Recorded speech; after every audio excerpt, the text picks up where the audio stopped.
Ziavion, and this is for my issues in film class, where the topic this semester is disability. For my final project, I watched the 1999 film Freak City, directed by Lynn Littman.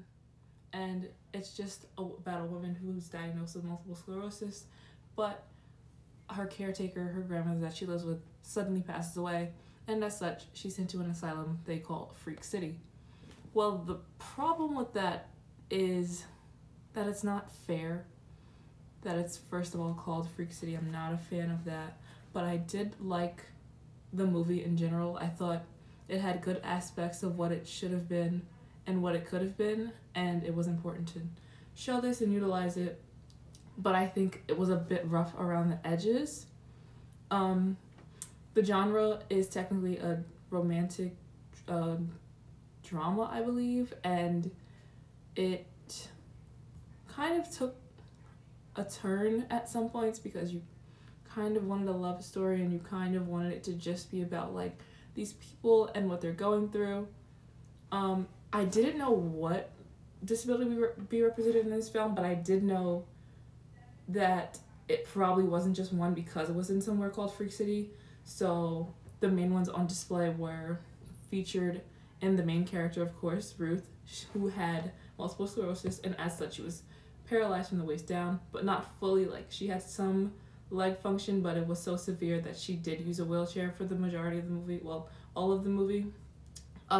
There was also several characters with a learning disability. Marlee Matlin actually played a character who had a learning disability, and they utilized the accent she had from her deafness in order to make her seem mentally disabled or mentally challenged. Another one was a stutter. It was very severe, and I believe she also had aphasia.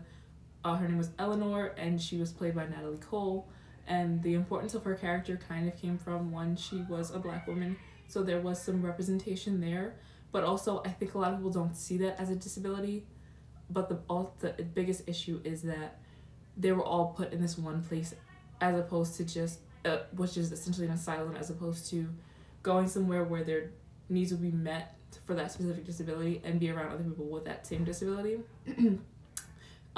Peter Skarsgård plays Cal Jackson. Cal Jackson is a paraplegic who's also losing a lot of feeling and function in his arms, so he's kind of slowly deteriorating. His mental state is not the best. So another aspect of Freak City was the fact that you just were in there if anything was wrong. There was a couple people with like depression and things like that, so I think that's where it kind of seemed a little dated, a little old, but it is from the 90s, so there wasn't as much representation, but this was not the best form of it. I believe the target audience was people without disabilities, because if you were to show this to somebody with any of these disabilities, they would not be a fan of it, because one, the title, like I mentioned, is Freak City, so it's not fair to just box them in as that, and number two is that when you put all these people in one place, it kind of makes it seem like, okay, any disability is the same, and it's okay for us to say, well, because this person is mentally ill, because this person has learning disabilities, and because this person can't walk or move as an able-bodied person, then they all belong in this one kind of place and situation.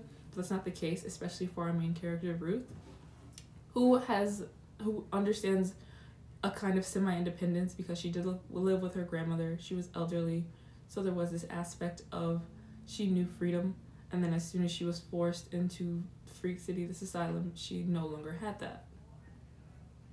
I think the positive aspects of representation were that there were so many different types of disabilities represented, so it was good to see, even though at some points, like with Marlee Matlin, it wasn't, she kind of had a sort of learning disability, and they utilized her accent from deafness, so that's not fair in that case, because one, not everybody has an accent when they have a learning disability, and her deafness was not represented at all, and I think that's a big part of who she is as a person and an actress and as an artist. So the fact that they used one disability to kind of switch it around to another to fit their own narrative is not fair to her and to her character.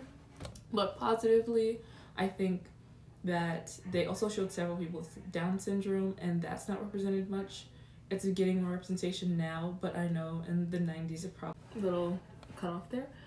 So I was saying like in the 90s it was probably in more disability and probably criticized harshly by people who were not within this culture of disability, so it wasn't fair.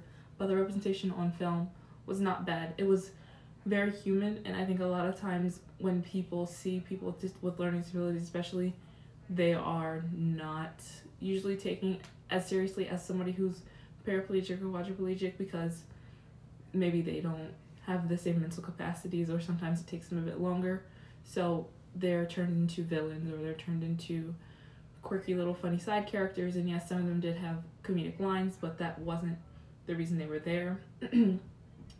Another good thing about this film, like a positive aspect, was this motif of staring.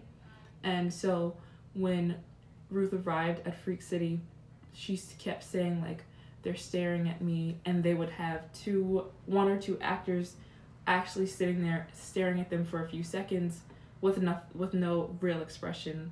Maybe sometimes a little bit of pity, maybe sometimes a little bit of sorrow, but never like a look of admiration. So I think that was a very realistic aspect, is that the staring is something that happens whether you are aware of it or not. It's just something people do. So Cal, who was Ruth's love interest, says to her like, let's just stare back, you know, because if all they can do is stare and not talk to you like a person, because then they deserve to just be stared back as well. I think the representation is, I wouldn't say completely accurate, and it's definitely not authentic, because most of these characters are not don't have the disabilities that they're portraying. The only one I believe is Marlee Matlin, and she's not deaf. She just has a learning disability. She's not anything even near what she is in real life. So I think the representation is not the best. It's not authentic because of that. I would say it is accurate because of how they portrayed her MS. It was slowly progressing, and I think that's what people don't realize about MS. A lot of people think it comes on very fast, but sometimes it is just a slow process, and she goes from this very rigid, like, I don't need help, I don't need anything, to like, okay, I understand, like, needing help is not the worst thing, and she kind of grows in that aspect. So I think that was pretty good, pretty accurate. I would change a lot of things about this film, unfortunately. I think, the title, I'm just not a fan of Freak City because it's just so negative, and I don't think that negativity is necessary in this aspect. I think it can be something much calmer, like even something argumentative to this, like not freaks or anything. I don't know what I would change it to, but I also think I would utilize actors who were part of the cultures they were representing. Like, there are actors that are quadriplegic, paraplegic, there are actors that have learning disabilities, actors with Down syndrome, there's people who at least understand MS if they don't have it themselves, because I don't know how well, I'm not going to say I know how well Samantha Mathis understands MS, but I think it could have been a little clearer, and I think that's on the creators of the film rather than her. I think taking this class has really changed my perspective on disability a lot, because it's not something I ever thought about. And as somebody who wants to be a filmmaker, I think it's very important that I think about these things. Like, I would think about mental health because that's something very prevalent, but I will not think about physical or mental disabilities because either that really doesn't pertain to me in my life. Like, I know people who have these disabilities, but it's not part of who I am, and I don't believe I've ever written for a disabled character, so I think if I ever did, then I would need that representation to be authentic, and I would go out of my way and make sure I took the steps to have accurate representation, because as a Black woman, I know what it's like to not see yourself on the screen represented properly.